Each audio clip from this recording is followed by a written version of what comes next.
To discuss that further, we're joined by Fuad Izadi, a professor of Tehran University. Thank you very much, sir, for joining us. If you could please tell us, Mr. Izadi, in your opinion, how will the Queen be remembered outside Europe? I think both inside and outside Europe. Queen is a famous imperialist, a colonialist, a war criminal. The aggression of the British Army throughout the world is done under her name. The British armed forces are Queen's armed forces.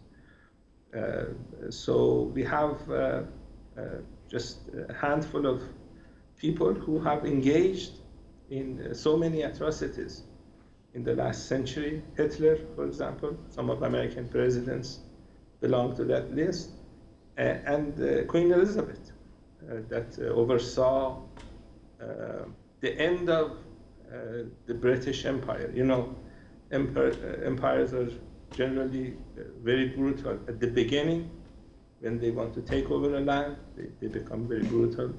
And at the end, when they lose that land, they try their best not to lose the land, so they become very brutal.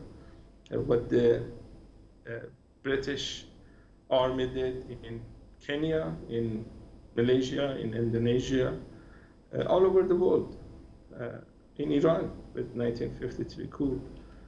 And the number of people that have been killed are in millions. And the Queen is responsible for that. So we have to convey our condolences to the people of these nations that are victims of the British aggression, because the Queen passed away without going to the court. So it's a sad day because justice was not delivered to one of the most vicious individuals in the last century.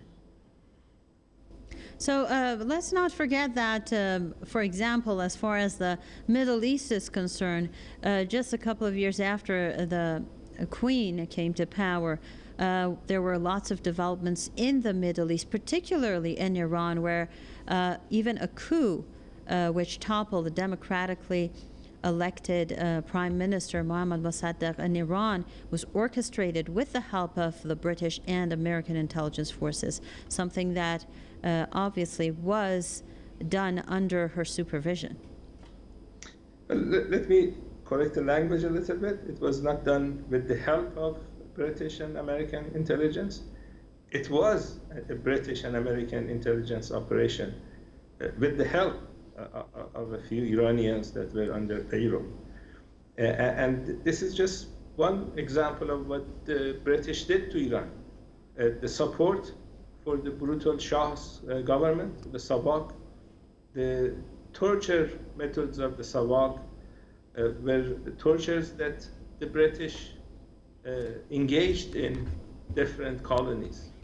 And the tortures of the Sabak, the Shah's secret police, were trained by the British.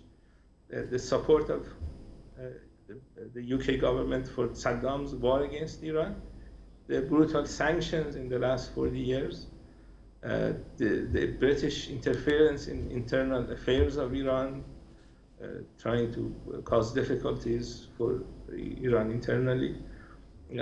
There's a long list of these type of atrocities, and the people of Iran are not going to forget that.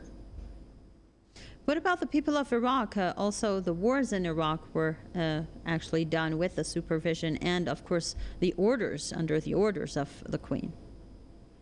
Yes, and you know this, when the UK attacked Iraq in 2003 alongside Americans, the southern part of Iraq was given to the British to plunder and kill people under Tony Blair, that received the highest honor that a queen can give to a prime minister. And it's the decision of the Queen to do that.